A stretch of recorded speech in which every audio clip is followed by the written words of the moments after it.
G'day, how are you? I hope you're well wherever you're watching from in the world. And today I'm going to be talking about gear in wedding photography. Now, I shoot weddings. I shot quite a few in the last couple of seasons, just getting started into the field.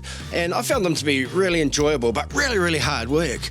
They're so tiring. I mean, you spend quite a bit of time on your feet and you always seem to be thinking ahead to where the next moment is going to be coming from and how you're going to be in the right position to capture it and whether or not you've got the right gear in hand to be able to do so. And so it can be really taxing from not only a physical point of view, but also a mental point of view, because you are always thinking about it. The other field of photography I do from a professional point of view is real estate.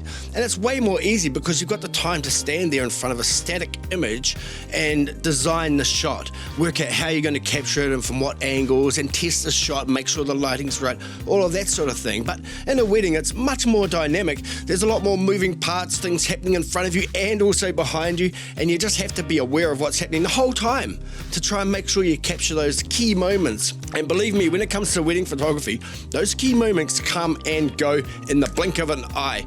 You don't have the opportunity to stage them necessarily all the time, and you certainly don't have the opportunity to reshoot them, because once the ring's on the finger, it's on the finger. And I tell you what, for the rest of that wedding, it's not coming off. And the other side of it, it's really hard to uncut a cake. It's almost impossible. I mean, you can spin the thing around if you really want to get the shot again, but then you're looking like a chump because you're standing there in front of a room full of hundreds of people and you're spinning a cake 180 degrees so you can get the shot that you missed, because it is a highly dynamic and stressful field of photography, wedding photography. There's a lot riding on it for you to get the shot. So when I was starting in wedding photography, I figured that was going to directly correlate to the gear I had in order to be able to have the options or choices when it came to capturing those moments. And so I'm going to show you a photo here of all the gear I took to the first wedding I shot, and it's just unbelievable to see. I mean, sure, I'm a Canon shooter, so there's an expectation I'm going to take all of my gear so that everybody knows I'm a Canon shooter.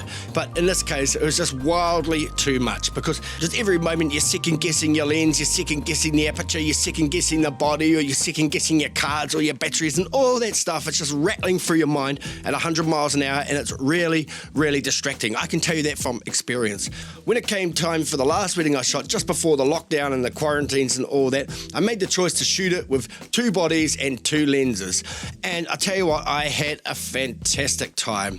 It was really great shooting this wedding. It was stress-free. I had 2 bodies, 2 lenses, and just simply shooting like this the entire time. There was no need to change lenses, no need to carry around 6 lenses on my belt. There was no need to have a 3rd body with the super telephoto or anything like that. It was just 2 bodies, 2 lenses. And I'll tell you what, the photos were great. The photos are great because I made the photos rather than making the camera. My attention was on the moments, not on the gear. It made me feel so much more engaged and connected to what was happening around me, and also it made it less robotic with all the gear. It made it more organic.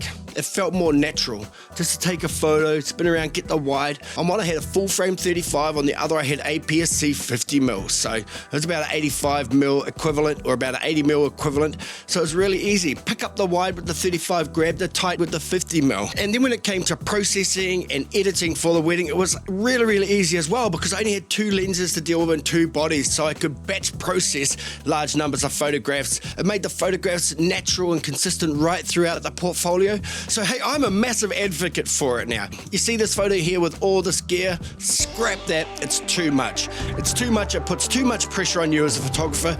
Even if you've got an assistant, you still have to go through all the thought processes in order to make the use of all this myriad of ridiculous gear. It's unnecessary. Take it from me, the weddings I shoot from now on, I'm going to shoot them with 2 bodies, 2 lenses. Look, I would be happy to just shoot it on the full frame mirrorless with the 35mm.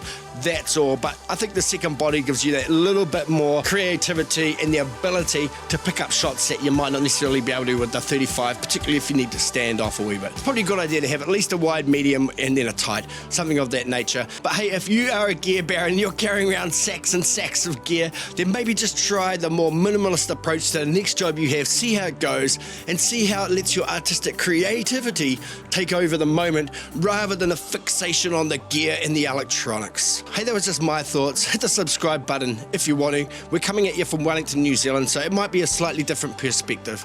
And as always, smash that like button and we'll catch you on the next one. Woo!